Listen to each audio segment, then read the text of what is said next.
3 ಗಂಟೆ ಕಾಲ ಧ್ಯಾನ. ಈಗ ಬೆಳ್ಳಾರಿ ನಾದ ಧ್ಯಾನ ಯಜ್ಞ ಬರ್ತಾ ಇದೆ. ಯಾವಾಗ? ಜನವರಿ 5. ಎಷ್ಟು ಜನ ಬರ್ತಾ ಇದ್ದೀರಿ? ಚಾಟ್ ಅಲ್ಲಿ ಎಸ್ ಅಂತ ಹಾಕಿ, ನಾನು ನೋಡ್ಬೇಕು. ವೆರಿ ನೈಸ್, ಅದು ಹೋಗ್ತಾ ಇರ್ಬೇಕು. ವಾವ್. ಬೆಳ್ಳಾರಿ ನಾದ ಧ್ಯಾನದಲ್ಲಿ ಎಷ್ಟು ಜನ ಬರ್ತಾರೋ ನಾನು ತುಂಬಾ ಸತಿ ಹೇಳಿದ್ದೀನಿ. ಚಾಟ್ ಅಲ್ಲಿ ಹಾಕಿ ಎಷ್ಟು ಜನ ಬರ್ತಾರೋ. ಸಾಗರ್ ಕರೆಕ್ಟ್ ಆನ್ಸರ್ ಕೊಟ್ರು. ಎಷ್ಟು ಜನ ಬರ್ತಾರೆ? ನೋ, 10,000+. ಎಲ್ಲಾರು 10K ಅಂತ ಹಾಕಿ, ನಾನು ಹಾಕ್ತೀನಿ 10K. 10,000 ಜನ ಬರ್ತಾರೆ. 10,000 ಜನ ಬರ್ತಾರಲ್ವಾ, ಅಲ್ಲಿ ನಾನು ಹೇಳ್ತೀನಿ ಏನಾಗುತ್ತೆ ಅಂತ. ಸರ್, 3 ಗಂಟೆ ಕಾಲದಲ್ಲಿ ಮಧ್ಯ ಮಧ್ಯದಲ್ಲಿ ಕಣ್ಣು ಓಪನ್ ಮಾಡ್ಬೋದಾ? ಒಂದು ಬಾತ್ರೂಮ್ ಬ್ರೇಕ್ ತಗೋಬೋದಾ?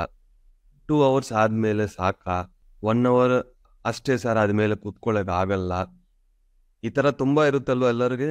ಇವತ್ತು ನಾನು ಹೇಳ್ತೀನಿ, ಅವತ್ತು 3 ಗಂಟೆ ಕಾಲ 10,000 ಜನ ಮಧ್ಯದಲ್ಲಿ ನೀವು ಕೂತ್ಕೊಂಡು ಧ್ಯಾನ ಮಾಡಿದ್ರೆ ಏನಾಗುತ್ತೆ ಅಂತ ನಾನು ಹೇಳ್ತೀನಿ. ಇದು 3 ಫೇಸ್ ಆಗಿರುತ್ತದೆ. First hour, second hour, third hour. ಒಂದು ಮೈಂಡ್ ಅಲ್ಲಿ ನೀವು ಕ್ಲಿಯರ್ ಆಗಿ ಇಟ್ಕೋಬೇಕು, ಏನೇ ಆದ್ರೂ ಈ 3 ಗಂಟೆ ಕಾಲ ನಾನು ಕಣ್ ತೆಗಿಯಲ್ಲ. ಅದಕ್ಕೆ ನೀವು ಪ್ರಿಪೇರ್ಡ್ ಇದ್ರೆ ಮಾತ್ರ 3 hours ಮೆಡಿಟೇಷನ್ ಬನ್ನಿ, ಇಲ್ಲಾಂದ್ರೆ ವೇಸ್ಟ್. ಸ್ವಲ್ಪ ಸಿಗುತ್ತೆ, ವೇಸ್ಟ್ ಅಂತ ಹೇಳ್ಬಾರದು, ಸ್ವಲ್ಪ ಸಿಗುತ್ತದೆ. ಯಜ್ಞ ಫಲ ಬೇಕಾ ಬೇಡ? ಯಜ್ಞ ಫಲ ಬೇಕು ಅಂದ್ರೆ 3 ಗಂಟೆ ಕಾಲ ಕಣ್ ಮುಚ್ಚಿದ್ರೆ ಏನೇ ಆದ್ರೂ ಓಕೆ ಅಂದ ತಕ್ಷಣನೇ ಓಪನ್ ಮಾಡ್ಬೇಕು. ಫಸ್ಟ್ 1 hour ಏನಾಗುತ್ತೆ ಅಂದ್ರೆ, ನಮ್ಮ ಬಾಡಿ, ನಮ್ಮ ಮೈಂಡ್ ಅಲ್ಲಿ ಗ್ರೂಪ್ಗೆ ಸೆಟ್ ಆಗುತ್ತದೆ. ಒಬ್ಬರು ಬಾಡಿ ಹೆಲ್ತ್ ಚೆನ್ನಾಗಿರುತ್ತೆ, ಒಬ್ಬರು ಕಮ್ಮಿ ಇರುತ್ತದೆ, ಒಬ್ಬರಿಗೆ ಮೆಂಟಲ್ ಎನರ್ಜಿ ಚೆನ್ನಾಗಿರುತ್ತದೆ, ಒಬ್ಬರು ಕಮ್ಮಿ ಇರುತ್ತದೆ. ಇದೆಲ್ಲ ಒಂದು ಸಿಂಕ್ರನೈಸೇಷನ್ಗೆ ಬರುತ್ತದೆ. 1 hour ತಗೊಳುತ್ತೆ. ಯಾಕಂದ್ರೆ 10,000 ಜನ, ಈ 10,000 ಜನನು ಗ್ರೂಪ್ ಆಗಿ ಕುತ್ಕೊಂಡಿದ್ರು. ಆದ್ರೆ ಫಸ್ಟ್ 1 hour ಪ್ರತಿಯೊಬ್ಬರು ಇಂಡಿವಿಜುವಲೇ. 1 hour ಯಾವಾಗ ಎಂಡ್ ಆಗುತ್ತದೋ ಅವಾಗ ಅದು ಗ್ರೂಪ್ ಅಂತ ಹೇಳ್ಬೋದು. ಜನವರಿ 5 ಬೆಳಗ್ಗೆ 9 ನಿಂದ 12, ಅಂದ್ರೆ 9 ನಿಂದ 10 ಏನಾಗುತ್ತೆ ಅಂದ್ರೆ ಅದೆಲ್ಲ ಗ್ರೂಪ್ ಕ್ರಿಯೇಟ್ ಆಗುತ್ತೆ. ಇಂಡಿವಿಜುವಲ್ ಕಾನ್ಶಿಯಸ್ನೆಸ್ ಇಂದ ಗ್ರೂಪ್ ಕಾನ್ಶಿಯಸ್ ಬರೋಕೆ 1 hour ಆಗುತ್ತೆ. ಸೆಕೆಂಡ್ ಅವರ್ ಏನಾಗುತ್ತೆ ಅಂದ್ರೆ, ಒಬ್ಬೊಬ್ಬರು ಒಳಗೆ ಇರೋ ಎನರ್ಜೀಸು ಬೇರೊಬ್ಬರಿಗೆ ಟ್ರಾನ್ಸ್ಫರ್ ಆಗ್ತಾ ಇರುತ್ತೆ. ಒಬ್ಬೊಬ್ಬರು ಒಳಗೆ ಇರೋ ಆತ್ಮಜ್ಞಾನ ಬೇರೊಬ್ಬರಿಗೆ ಹೋಗ್ತಾ ಇರುತ್ತದೆ. ಅವ್ರ ಆತ್ಮಜ್ಞಾನ ಇವ್ರಿಗೆ ಬರುತ್ತದೆ. ಇವ್ರ ಬಾಡಿ ಒಳಗೆ ಇರೋ ಕಣಗಳು, ಸೆಲ್ಸ್ ಅವ್ರಿಗೆ ಹೋಗುತ್ತದೆ, ಅವ್ರ ಸೆಲ್ಸ್ ಇವ್ರಿಗೆ ಬರುತ್ತದೆ. Second hour of meditation inner transformations ಆಗ್ತಾ ಇರುತ್ತೆ. ಅಂದ್ರೆ 2 ಗಂಟೆ ಕಾಲ ಆದ್ಮೇಲೆ ಈ ಗ್ರೂಪ್ ಕಾನ್ಶಿಯಸ್ನೆಸ್ ಅಲ್ಲಿ 10,000 ಜನ ಎನರ್ಜಿನೂ ಒಂದೇ ತರ ಇದೆ. ಅವಾಗ 3rd hour ಯಾವಾಗ ಸ್ಟಾರ್ಟ್ ಆಗುತ್ತದೋ ಮೇಲಿಂದ ಹೆಚ್ಚು ಎನರ್ಜೀಸು ಅವಾಗ ಬರುತ್ತದೆ, ವಾಕಿನ್ಸ್ ಅವಾಗ ಬರುತ್ತದೆ, ಅಲ್ಲಿಂದ ಕಾಸ್ಮೋಸ್ ಇಂದ ಜ್ಞಾನ ಅವಾಗ ಬರುತ್ತೆ. 3rd hour ತುಂಬಾ ಕ್ರೂಷಿಯಲ್. ಅದಕ್ಕೆ ಫಸ್ಟ್ 2 hours ನಾವು ಕುತ್ಕೊಂಡಿದ್ರೆ ಮಾತ್ರ ಆ 3rd hour ನಾವು ಕನೆಕ್ಟ್ ಆಗ್ಬೋದು.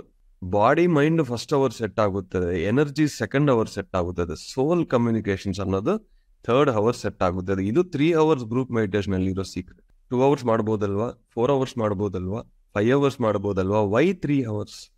ಸೈಂಟಿಫಿಕ್ ರೀಸನ್ ಅದು. ಆ 3rd hour ಅನ್ನೋದು ತುಂಬಾ ತುಂಬಾ ಇಂಪಾರ್ಟೆಂಟ್. ಎಲ್ಲಿ 3 hours ಮೆಡಿಟೇಷನ್ಸ್ ನಡೆಯುತ್ತದೋ ಅಲ್ಲಿ ಸಕ್ಸಸ್ ಮಾತ್ರ ಅಲ್ಲ, ಇನ್ನರ್ ಟ್ರಾನ್ಸ್ಫಾರ್ಮೇಶನ್ ಅಂತ ಬರುತ್ತದೆ. ಬೇರೆ ಕಡೆ ಬರೀ ಎನರ್ಜೀಸ್ ಬರ್ಬೋದು, ಬಟ್ ಟ್ರಾನ್ಸ್ಫಾರ್ಮೇಶನ್ಸ್ ಬರಲ್ಲ, ಫಲ ಬರಲ್ಲ. ಹಾಗಾಗಿ 3 hours ಅನ್ನೋದು ಯಾವಾಗ್ಲೂ ಮಿಸ್ ಮಾಡಬೇಡಿ.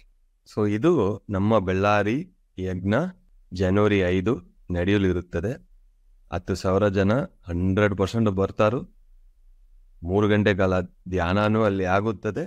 ಇದಕ್ಕೆ ಎಲ್ಲರೂ ಸಪೋರ್ಟು ಬೇಕು.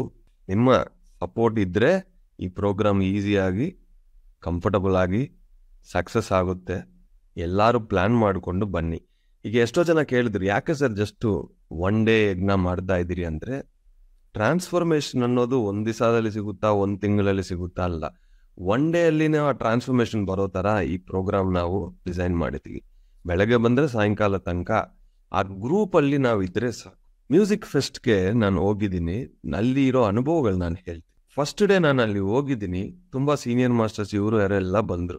ಅವರೆಲ್ಲ ನಮಗೆ ಗೊತ್ತಿರೋರೆ. ಫಸ್ಟ್ ಡೇ ಎಲ್ಲ ಫಾರ್ಮಲ್ ಶೇಕ್ ಹ್ಯಾಂಡ್ಸ್ ಇತ್ತು, ಹೆಲೋ ಹಾಯ್ ಅಂತ. 4ನೇ ದಿವಸ ನನ್ನ ಜೊತೆ ಡ್ಯಾನ್ಸ್ ಆಡ್ತಾ ಇದ್ರು. ಅಂದ್ರೆ ಆ ಈಗೋ ಎಲ್ಲ ಬ್ಲಾಸ್ಟ್ ಆಗ್ಬಿಡುತ್ತೆ, ಒಳಗೆ ಏನೇನೋ ಇಟ್ಕೊಳ್ತಾರದೆಲ್ಲ ಹೋಗ್ಬಿಡುತ್ತೆ. 4ನೇ ದಿವಸ ಹಗ್ ಮಾಡ್ಕೊಂಡು ಡ್ಯಾನ್ಸ್ ಮಾಡ್ತಾ ಪ್ರತಿಯೊಬ್ಬರು ಸಮ ಅಂತ ಬಂತು. ಎಲ್ಲೆಲ್ಲೋ ನಾವು ಮನೆಯಲ್ಲಿ ಕುತ್ಕೊಂಡು ಝೂಮ್ಸ್ ಅಲ್ಲಿ ಮಾತ್ರ ಕ್ಲಾಸ್ ಮಾಡ್ತಾ ಏನೋ ಬುಕ್ಸ್ ಓದ್ಕೊಂಡು ನಮ್ಮ ಗ್ರೂಪ್ ಅನ್ನು ನೋಡಿ ನಾನು ಇದು ಅದು ಅಂತ ನೀವು ಅನ್ಕೊಂಡಿದ್ರೆ ಆ ಯಜ್ಞಗಳಿಗೆ ಬಂದ್ರೆ ನಮಗೆ ಗೊತ್ತಾಗಲ್ಲ, ಒಳಗೆ ಈಗೋ ಬ್ಲಾಸ್ಟ್ ಆಗುತ್ತದೆ. ನಾವೆಲ್ಲ ನಾವೆಲ್ಲ ಒಂದು ಕುಟುಂಬ, ನಾವೆಲ್ಲ ಧ್ಯಾನಿಗಳು ಅನ್ನೋ ಒಂದು ಯೂನಿಟಿ ಅವಾಗ ಬರುತ್ತದೆ. ಜನದಿಂದ ದೂರ ನೀವು ನಿಂತ್ಕೊಂಡಿದ್ರೆ ನೀವು ಆಧ್ಯಾತ್ಮಿಕದಿಂದ ದೂರ ಆಗ್ಬಿಟ್ಟು. ಅನ್ನೋದು ಬರ್ಬೇಕು ಅಂದ್ರೆ ನನ್ನೊಳಗೆ ಏನೇ ಇದ್ರು ನಾ ಎಲ್ಲಾರ ಹತ್ರ ಇರ್ತೀನಿ ಅಂತ, ಅದು ಅಲ್ಲಿ ಮಾತ್ರನೇ ಬರುತ್ತದೆ. ಆ ಗ್ರೂಪ್ ಕಾನ್ಶಿಯಸ್ನೆಸ್ ಟೇಸ್ಟ್ ಮಾಡಿದ್ರೆ ಬರುತ್ತದೆ. ಎಲ್ಲೋ ನಾನ್ ಮನೆಯಲ್ಲಿ ಕುತ್ಕೊಂಡು ನಾನ್ ಧ್ಯಾನ ಮಾಡ್ತಾ ಯಾರು ಬೇಡ ಅಂದ್ರೆ ಮಾತ್ರ ನೀವು ಸ್ಪಿರಿಚುವಲಿ ಗ್ರೋ ಆಗಲ್ಲ. 20 ವರ್ಷ ಧ್ಯಾನ ಮಾಡ್ತಾ ಅವ್ರ ಮನೆಯಲ್ಲೇ ಮಾಡ್ತಾ ಎಲ್ಲರನ್ನ ಡಿಸ್ಕನೆಕ್ಟ್ ಮಾಡ್ತಾ ಕುತ್ಕೊಂಡವ್ರಿಗೆ ಇಷ್ಟೇ ಗ್ರೋತ್ ಬಂದಿದೆ. ನಾನ್ ನೋಡಿ ಗ್ರೂಪ್ ಕಾನ್ಶಿಯಸ್ನೆಸ್ ಅಲ್ಲೇ ಫಾಸ್ಟ್ ಗ್ರೋತ್ ಇದೆ. ನನಗೆ ಅವ್ರ ಎನರ್ಜಿ ಸೆಟ್ ಆಗಲ್ಲ, ಇಲ್ಲಿ ನೆಗೆಟಿವಿಟಿ ಇರುತ್ತದೆ, ಇದಾಗುತ್ತೆ ಅದಾಗುತ್ತದೆ, ಕಥೆನೇ ಇಲ್ಲ. ಎಲ್ಲಾರ ಜೊತೆ ಓಡಾಡ್ತಾ ಇದ್ರು ಪತ್ರಿಜಿ, ಅವರಿಂದ ನೀವು ಗ್ರೇಟಾ. ಎಲ್ಲಾರ ಜೊತೆ ಹೋಗ್ತಾ ಇದ್ರು ಬುದ್ಧ, ಅವರಿಂದನೂ ನೀವು ಗ್ರೇಟಾ. You have to be with everybody, you have to go and participate everywhere. ಮನೆಯಲ್ಲಿ ಮೂಲೆಯಲ್ಲೇ ಕೂತ್ಕೊಂಡಿದ್ರೆ you will be left alone. ಇನ್ನೊಂದು ಜನ್ಮ ಪ್ಲಾನ್ ಮಾಡ್ಕೊ. Thank you very much masters.